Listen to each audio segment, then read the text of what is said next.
December 22nd, 1944. The Ardennes forest lay buried beneath a suffocating blanket of snow. Trees stood motionless, frozen in white silence, their branches heavy with ice. The sky was a dull sheet of steel. The cold was not just uncomfortable, it was invasive. It crept through boots, through gloves, through layers of wool and cotton, settling deep into bone. In the middle of that frozen wilderness sat the Belgian town of Bastogne. And Bastogne was surrounded. German tanks sealed the roads. Infantry divisions tightened the perimeter. Artillery batteries were positioned with mathematical precision. The noose had closed. Inside the ring stood the men of the 101st Airborne Division. They were outnumbered. They were undersupplied. They were freezing. They had no winter clothing. Many still wore thin field jackets meant for autumn. Ammunition was limited. Medical supplies were scarce. Food was rationed carefully, and the weather was so brutal that Allied aircraft could not break through to resupply them. From a conventional military perspective, this was the end of the story. Encircled forces without heavy armor, with limited artillery and no clear supply line, do not hold. They collapse. They surrender. They die. The German command believed this, with absolute confidence. General Heinrich von Leutwitz, commanding the German forces surrounding Bastogne, sent a formal written ultimatum to the American commander. It was polite. It was direct. It was cold. Surrender immediately, or face total annihilation. Inside Bastogne, Brigadier General Anthony McAuliffe read the demand. The situation on paper looked hopeless. German panzer divisions outgunned them. Infantry numbers favored the enemy heavily. Artillery fire pounded the town day and night. McAuliffe crumpled the message. His reply was a single word: nuts. The word was delivered back to the German lines. Confusion followed. The German officers did not understand the slang. When it was explained to them, the meaning was clear. It was defiance. It was insult. But more importantly, it was something the German command had not anticipated. It was confidence. To understand why that confidence existed, you have to understand what made the 101st Airborne different from every other unit the German army had faced. In traditional warfare, being surrounded is a nightmare. It means your rear area is gone. Your supply line is cut. Reinforcements cannot reach you. Retreat is impossible. The psychological impact alone is devastating. Panic spreads quickly when soldiers realize there is no escape. But paratroopers are not traditional infantry. The entire purpose of airborne doctrine is to drop soldiers behind enemy lines. Isolation is not a disaster for them. It is the mission. From the first day of training, paratroopers are conditioned to accept one brutal reality. There will be no tanks supporting you. There will be no safe rear zone. You will land scattered, possibly alone, in hostile territory. Your job is not to wait for safety. Your job is to create chaos. They are trained to fight in 360 degrees. Every direction is the front line. There is no behind. The Germans first experienced this mentality on June 6, 1944, D-Day. In the early hours before the Allied landings in Normandy, aircraft carrying the 101st Airborne crossed the French coastline. Anti-aircraft fire exploded around them. Thick clouds and smoke disrupted formations. Pilots struggled to maintain course. The drop became chaotic. Paratroopers were scattered miles from their designated zones. Units fragmented. Officers lost contact with their men. Soldiers landed alone in fields, swamps, and hedgerows in complete darkness. From the German perspective, this should have been an easy victory. An elite American division had effectively disintegrated before even forming up. But something unexpected happened. Instead of dissolving into confusion, the scattered paratroopers adapted. Small groups formed wherever men found each other. A lieutenant with 5 soldiers became a functional unit. A sergeant with 3 men became an assault team. They did not wait to regroup into perfect formations. They hunted. German telephone lines were cut. Convoys were ambushed. Artillery crews were attacked in the night. Bridges were seized by handfuls of men operating without clear orders, guided only by mission intent. To German commanders trying to assess the invasion, the situation became terrifyingly unclear. Reports came in from multiple locations simultaneously. Americans here, Americans there, Americans attacking from unexpected directions. Because the 101st had scattered, the German high command could not identify the main thrust. It appeared as though they were facing a much larger force than actually existed. Chaos became a weapon. Days later, that same aggressive mentality manifested at Corentin, a crucial crossroads town linking the Allied beachheads. German Fallschirmjäger, their own elite paratroopers, were tasked with defending it. The battle that followed was brutal and intimate. Street by street, house by house, machine guns in windows, snipers in church towers, grenades clearing rooms. The German defenders were experienced, disciplined, hardened by previous campaigns. But the Americans refused to slow down. Even under heavy casualties, the 101st pressed forward. They did not pause after losses. They did not retreat to reorganize in the conventional sense. They applied relentless pressure. Bayonets were fixed. Grenades were thrown at close range. Buildings were stormed with aggressive speed. Corentin fell. To the German military, this was more than a tactical setback. It was a warning. These American paratroopers did not behave like reluctant conscripts. They fought like predators. Months later, during Operation Market Garden in the Netherlands, the lesson repeated itself. The 101st was dropped into Holland to seize and hold a series of bridges that would form a corridor for Allied armored forces. The single road connecting those bridges became known as Hell's Highway. German panzer divisions counterattacked relentlessly. Heavy tanks rolled toward the narrow road, expecting lightly armed airborne infantry to scatter. Conventional logic suggested that paratroopers without armor support would crumble under mechanized assault. Instead, the 101st adapted once again. They allowed tanks to pass through choke points. They hid in drainage ditches and tree lines.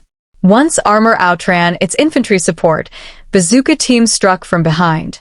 Supply trucks were destroyed. Isolated tanks were ambushed at close range. When German forces temporarily cut the highway, the 101st counterattacked, often at night, often immediately before the enemy could consolidate. German commanders preferred order, precision, and overwhelming firepower. The 101st offered unpredictability, speed, and violent local aggression. The pattern was becoming clear. Wherever the Screaming Eagle patch appeared, the rules changed. Now, in December 1944, those same paratroopers stood inside Bastogne. Hitler's last great offensive, the Battle of the Bulge, depended on speed. German armored columns needed key road junctions to push westward and split Allied forces. Bastogne was one of those junctions. It was the hub of the wheel. Without it, the offensive would stall. The Germans expected Bastogne to fall quickly. Instead, they found themselves staring at men who had already accepted isolation as normal.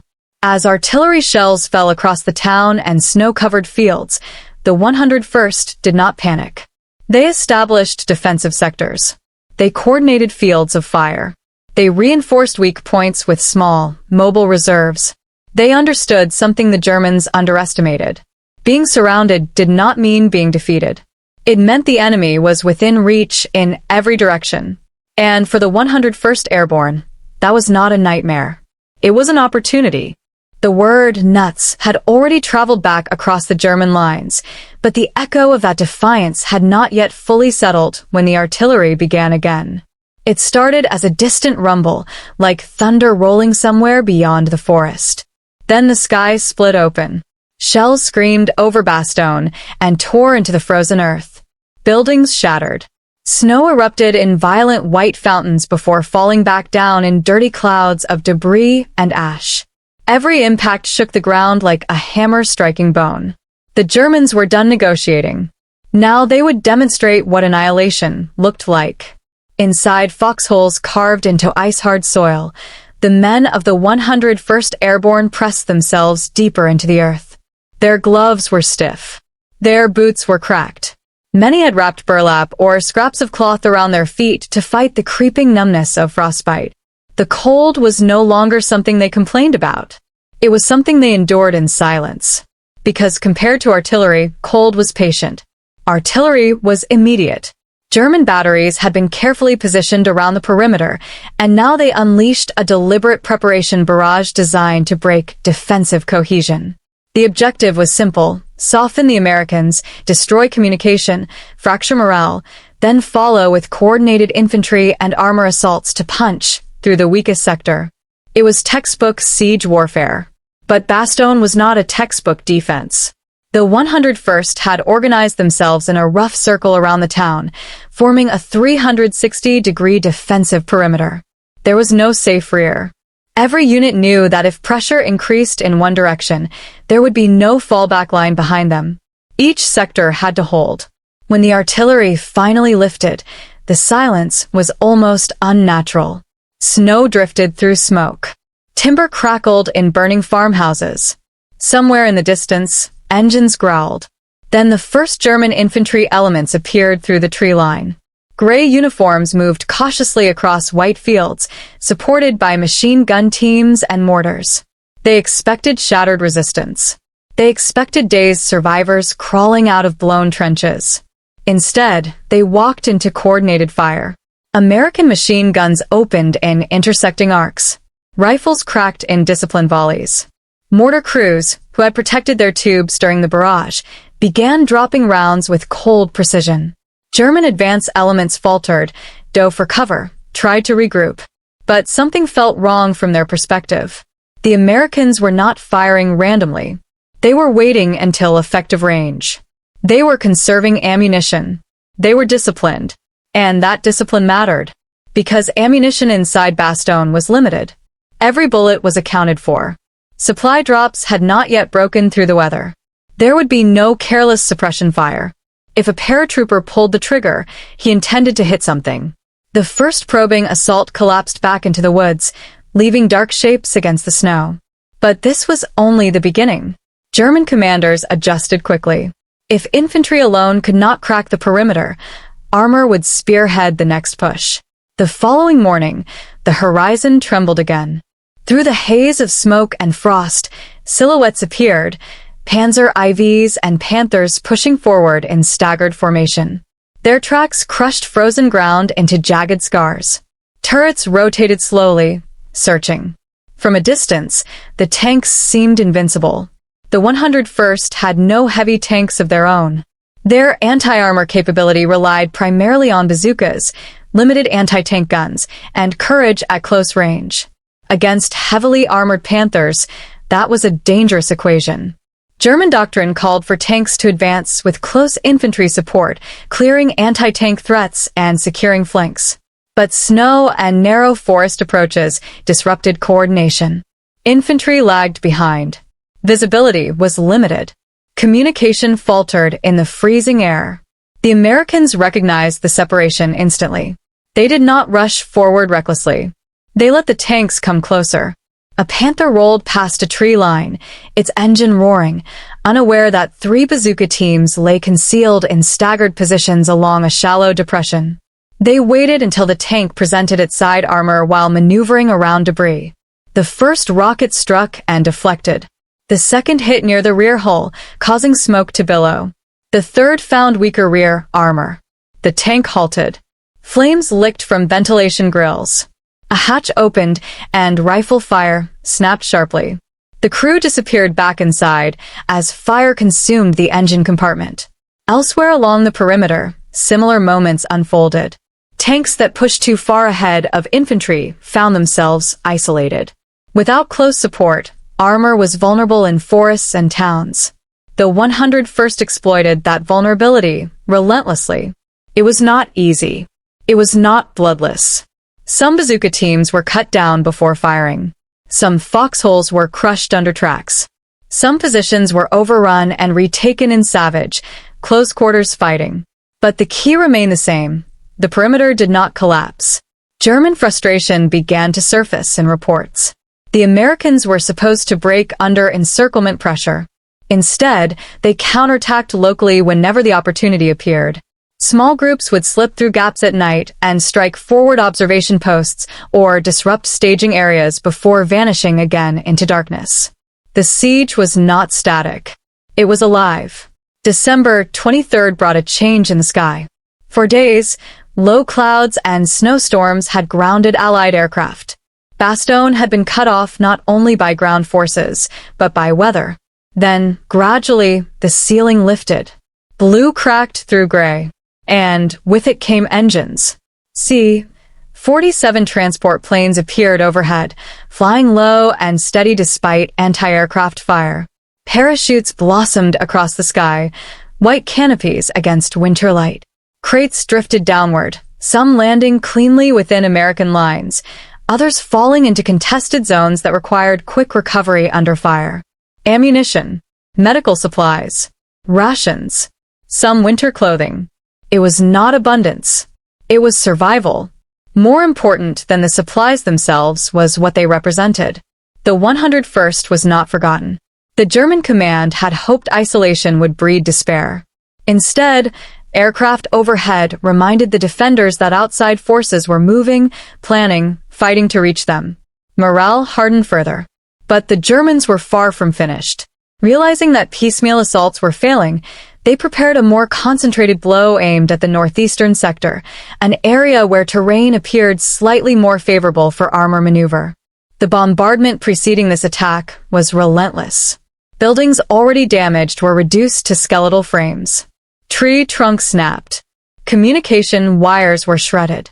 When the barrage lifted, German infantry surged forward behind armored vehicles in coordinated waves. This was not a probe. This was a commitment. American forward positions absorbed the shock. Some were overrun. Hand-to-hand combat erupted in snow-filled trenches. Grenades detonated at close range, sending fragments into frozen air. Smoke hung low, mixing with breath vapor and gunpowder. For a brief moment the line bent, and bending under pressure can be fatal in a siege. But instead of collapsing backward in disorder, nearby American units shifted laterally. Reserve elements, small and mobile, reinforced threatened points. Machine gun teams repositioned to create new intersecting fields of fire. Then came the counterstroke. A platoon that had been held slightly behind the line moved forward aggressively into a gap created by German overextension. They attacked not defensively but offensively, striking the flank of advancing infantry who believed the Americans were retreating. The sudden reversal created confusion. German coordination faltered again. Armor without secure infantry protection became cautious. Infantry under flanking fire pulled back to reorganize. Momentum evaporated. In offensive operations, momentum is oxygen. Without it, advance suffocates. By late afternoon, the sector still belonged to the 101st. Losses were mounting on both sides. Medical stations inside Bastogne overflowed.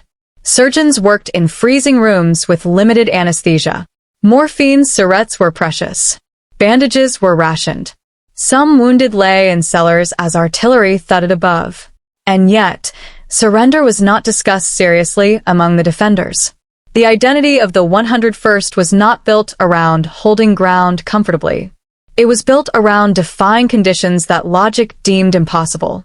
German planners had calculated that Bastogne would fall within days, clearing a vital road junction for their armored thrust toward the Meuse River.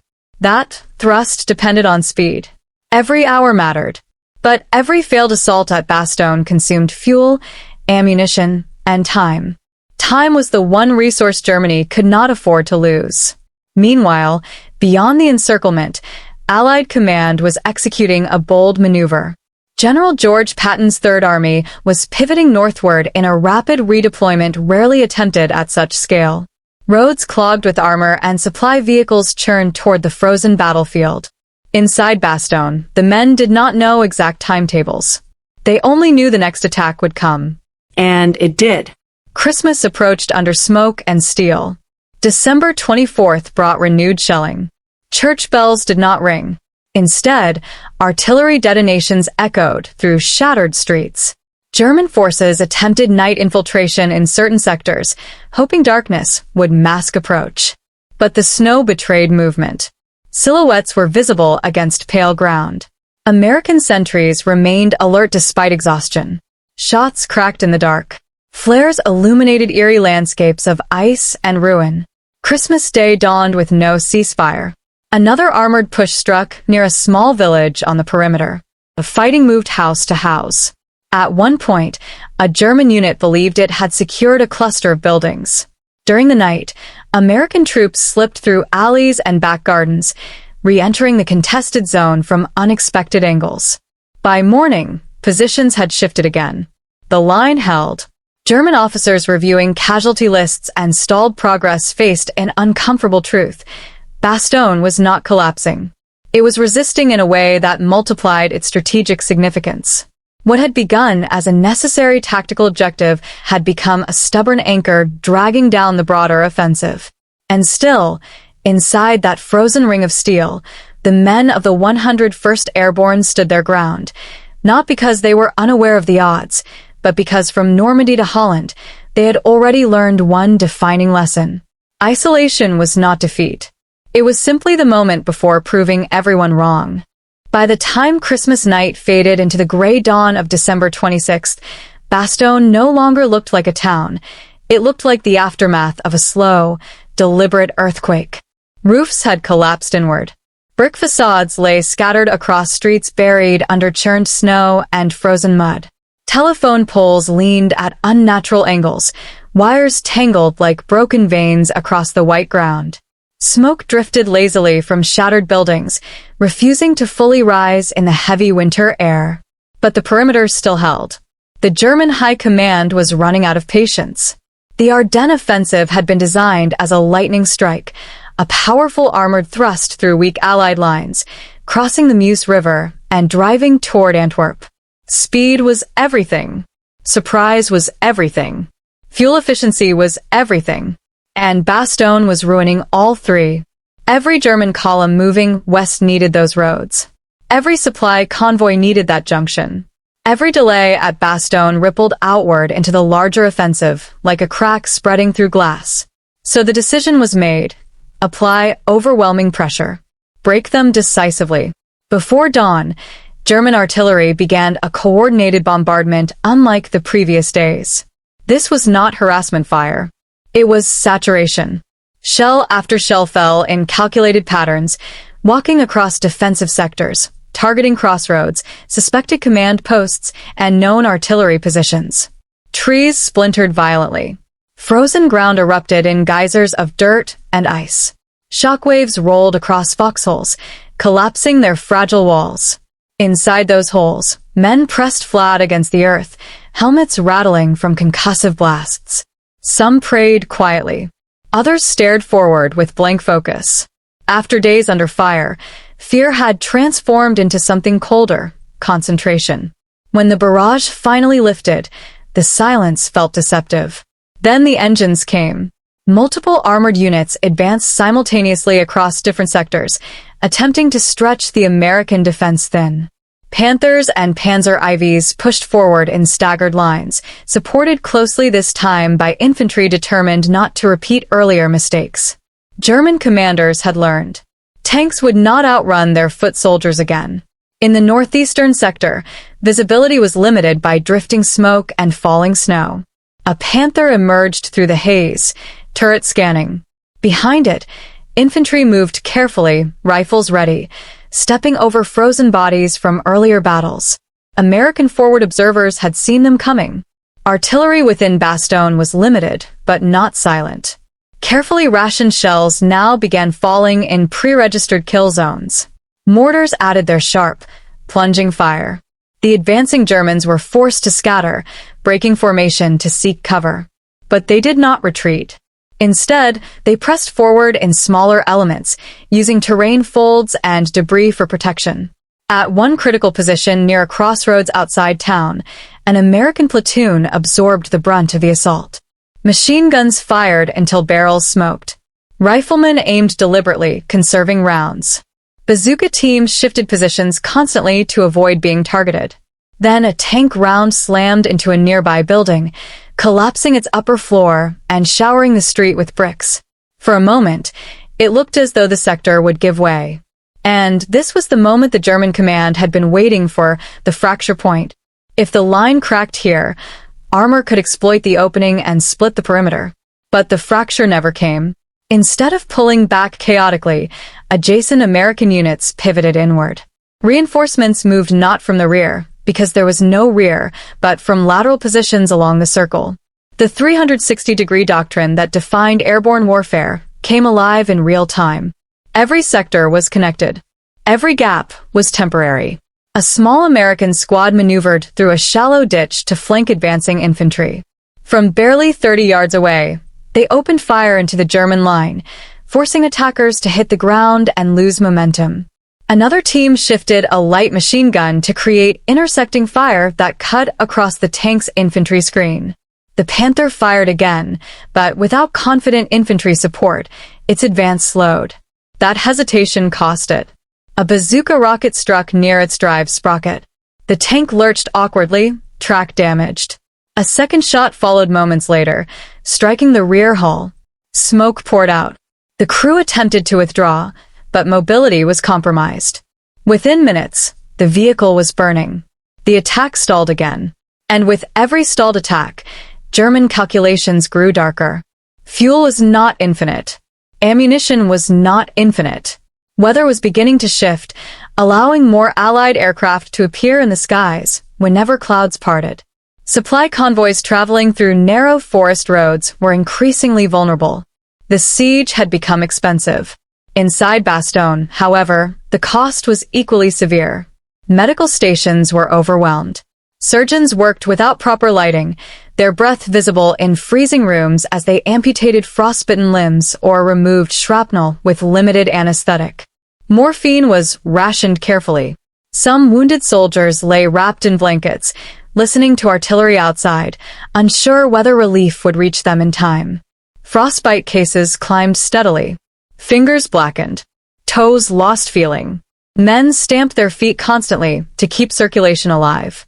Some slept in shifts, simply to avoid freezing completely. Food remained minimal. Rations were cut thinly. Coffee, when available, became liquid morale. And yet, despite exhaustion, something extraordinary was happening inside the perimeter. The men were adapting psychologically. The first days of encirclement had carried tension, the unknown factor of whether they could hold.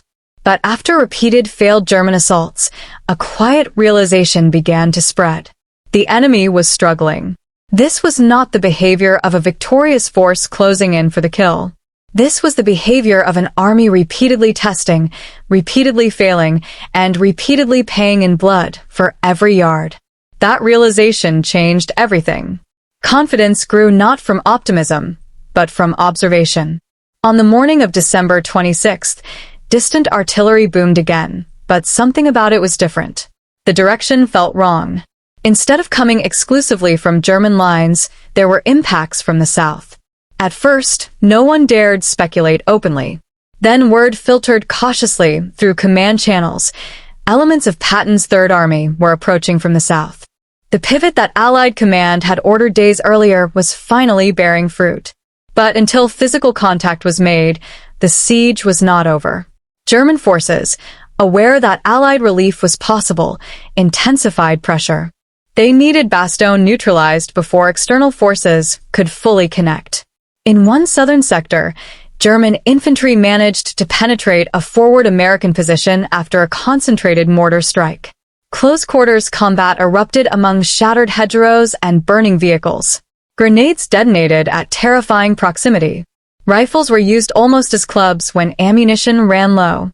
For a brief window, it seemed as though the perimeter might split in two. But then, in the distance, a new sound rose above the chaos, the unmistakable rumble of American armor. Sherman tanks from the 4th Armored Division punched through German blocking forces south of Bastogne. One column forced its way up a narrow road under fire, smashing through resistance with sheer determination. Late in the afternoon, contact was made. An American tank rolled into Bastogne's southern edge. The siege had been pierced. Cheers did not erupt wildly. There was no cinematic celebration. Instead, there was relief. Deep, exhausted relief. But relief did not mean safety. The corridor was narrow and contested.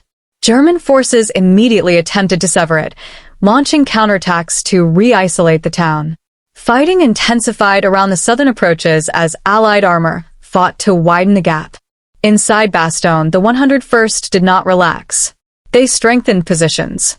They coordinated with newly arrived units. Ammunition resupply began, but cautiously. The perimeter remained active. Because although encirclement had been broken, the Battle of the Bulge was far from decided. German forces still occupied large areas of the Ardennes. Their offensive momentum had slowed, but not entirely stopped. They were wounded, not yet defeated.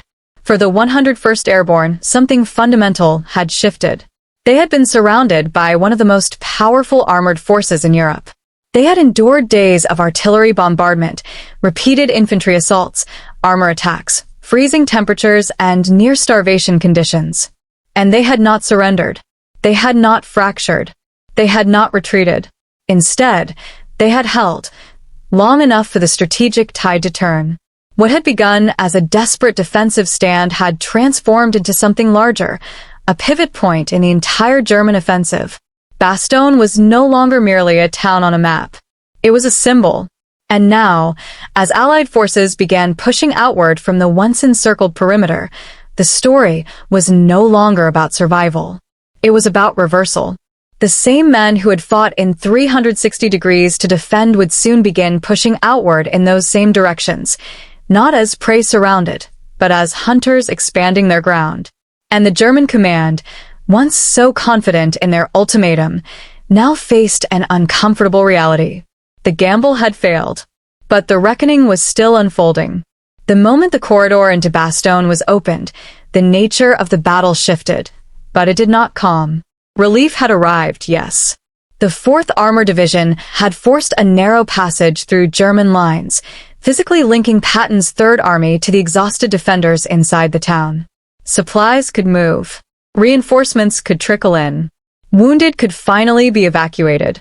But the corridor was thin, fragile, exposed. German commanders understood immediately that if they could cut that artery, Bastogne would be isolated once again. So instead of withdrawing, they intensified pressure along the southern approaches. Artillery zeroed in on the newly opened supply route. Infantry probed for weak points. Tanks maneuvered aggressively, attempting to exploit terrain advantages before Allied armor could fully consolidate. Inside Bastogne, the 101st did not behave like a rescued force. They behaved like a unit that had just proven something and intended to press that advantage. Ammunition stocks were replenished carefully. Medical teams worked non-stop to clear casualty backlogs. Frostbitten soldiers were evacuated when possible, but many refused to leave. They had endured the worst of the siege. They were not about to depart when the momentum began to turn. For days, the defenders had fought in a tight circle. Now they began to think outward. Command coordination between airborne units and incoming armored divisions became critical. The terrain surrounding Bastogne, forests, rolling fields, narrow roads, favored small unit maneuver supported by armor, not massive frontal assaults. The Germans still possessed capable panzer formations, and cornered forces can be dangerous. The strategy shifted from pure defense to controlled expansion. In the eastern sector, American units began limited offensives designed to push German artillery farther from town. These were not reckless charges. They were measured advances supported by newly arrived tanks and improved supply lines. Small infantry elements moved through tree lines while Schumanns provided covering fire, their guns booming across the frozen countryside. German resistance remained fierce. Machine gun nests were hidden in farmhouses. Anti-tank guns waited along road bends. Mortar teams fired from behind ridgelines, displacing quickly before counter-battery fire could lock onto them. But something intangible had changed. During the siege, German forces had attacked with the confidence of encirclement. Now, they were reacting to a growing Allied presence. The psychological balance tilted. One engagement near a wooded ridge illustrated the shift perfectly. A German unit attempted to hold a defensive position overlooking a key road. Previously, such ground would have been contested with equal desperation by isolated paratroopers. Now, American infantry advanced with armored backing. Sherman tanks fired high-explosive shells into tree lines. Infantry maneuvered in bounding overwatch, covering each other with disciplined fire. When resistance stiffened, artillery support, newly strengthened through open supply lines, delivered precise barrages that forced defenders to reposition. Within hours, the ridge fell. It was not dramatic. It was methodical. And that methodical pressure began to wear down German cohesion across the sector. Meanwhile, German command faced escalating problems. Fuel shortages, already severe before Bastogne, grew critical. The initial offensive had relied on rapid capture of Allied fuel depots to sustain armored thrusts. Delays at Bastogne disrupted that timeline. Now many panzer units found themselves rationing movement, unable to exploit breakthroughs even when opportunities appeared. Allied air power, benefiting from clearer weather, re-entered the battlefield in force. Fighter bombers roamed roads and supply routes, attacking columns with rockets and strafing runs. German convoys attempting to reposition or resupply became high-risk targets. The siege that had once threatened to destroy the 101st was now contributing directly to the failure of the broader German offensive. Yet inside Bastogne, no one framed it in such strategic language. For the men on the ground, it was simpler. They had held. Now they would push. In several sectors, the 101st spearheaded local offensives despite exhaustion. Their familiarity with the terrain around Bastogne, gained during days of defensive fighting, gave them an advantage. They knew which tree lines provided concealment. They knew where German approaches had previously emerged. They knew the patterns of enemy movement. Aggression returned in full. Night patrols slipped beyond former perimeter lines, identifying weak spots in German defenses. At dawn, coordinated assaults struck those weak points. Grenades cleared trenches. Rifle fire echoed through frozen orchards. Small victories accumulated. A farmhouse secured. A crossroads retaken. A wooded hill cleared. German resistance did not collapse instantly. There were moments of brutal fighting. In one southern push, American forces encountered a determined counterattack by a Panzer Grenadier unit attempting to re-establish dominance over a strategic intersection. Tanks exchanged fire at close range. Infantry clashed in ditches and snow-filled craters. But the difference lay in sustainability. The Germans could still fight fiercely. They could still inflict casualties. What they could not do was regain momentum. Their timetable had shattered. By early January, the broader Ardennes offensive was visibly faltering. Allied forces attacked from multiple directions, compressing the bulge created by the German advance. Bastogne, once a vulnerable point of encirclement, had become a hardened anchor from which Allied operations radiated outward. The 101st Airborne remained central to that anchor. They had entered Bastogne as a division rushed into a crisis, under-equipped and underprepared for winter siege. They emerged as the unit that absorbed the shock of Hitler's final gamble and refused to break. As snow continued to fall across the battlefield, covering wrecked tanks and frozen trenches alike, the landscape bore silent testimony to what had happened there. Burned-out Panthers lay half-buried in drifts. Shattered buildings stood roofless against gray skies. Craters pockmarked fields where artillery had once screamed overhead. And among those ruins moved soldiers who understood, perhaps more clearly than any strategist behind a desk, what Bastogne had meant. It had been a test of doctrine. Could airborne troops truly function when fully encircled? It had been a test of morale. Would isolation fracture resolve? It had been a test of endurance. Could men survive freezing conditions under constant assault? Each question had been answered. Not with speeches. Not with grand maneuvers. But with foxholes dug into frozen earth and a single word sent back to an enemy demanding surrender. The siege was broken. The offensive was failing. And the men who had once fought in a shrinking circle were now advancing outward, step by frozen step, as the battle of the bulge turned against the army that had tried to crush them. The winter grip remained unrelenting, but the defenders of Bastogne now pressed forward with steady, deliberate steps. Each movement was calculated, each advance measured. Snow crunched under boots as small infantry units probed German lines, uncovering weak points and exploiting them with the precision that only experience under siege could forge. The narrow roads and frozen fields that had once constrained them now became avenues of opportunity. The paratroopers who had endured bombardment, frostbite, and isolation now carried the advantage of position, knowledge, and unshakable resolve. Patrols moved beyond previous frontiers, mapping enemy positions and relaying that intelligence to artillery units. With renewed supply lines, shells fell with a relentless rhythm on German strongpoints, forcing defenders to scatter or risk annihilation. Sherman tanks advanced in synchronized pairs, their engines growling against the frozen terrain, ready to support infantry in coordinated thrusts. And yet, despite the ferocity of their push, discipline prevailed. Every assault was measured, minimizing unnecessary exposure while maximizing pressure. Bastogne was no longer a city under siege. It had become the springboard for a counteroffensive that would ripple across the Ardennes. German forces, once confident and aggressive, were now defensive and reactive. Fuel shortages and fractured communications slowed their panzer divisions. The coordination that had allowed blitzkrieg advances now faltered under the weight of attrition and the ever-present Allied presence. What had begun as a desperate attempt to reclaim momentum was turning into a retreat dictated by circumstance rather than choice. Every lost intersection, every destroyed machine gun nest, and every abandoned trench tightened the noose on their offensive ambitions. Inside Bastogne, the 101st Airborne continued their quiet, relentless work. Field medics moved between foxholes, stabilizing the wounded before sending them down open corridors to safety. Ammunition depots were replenished, rifles cleaned, and soldiers rested only enough to maintain alertness. Even as reinforcements poured in from Patton's Third Army, the paratroopers did not relinquish the initiative.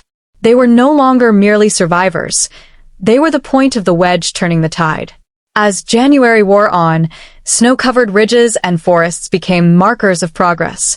American flags rose again over reclaimed farmhouses. Craters that had been German artillery points now formed part of the defensive network anchoring the Allied push outward. The siege, which had once threatened to crush the 101st, now stood as a testament to resilience. For those who had endured it, the meaning was clear. Discipline, courage, and cohesion could withstand even the harshest isolation. By mid-January, the Ardennes offensive was collapsing under its own weight.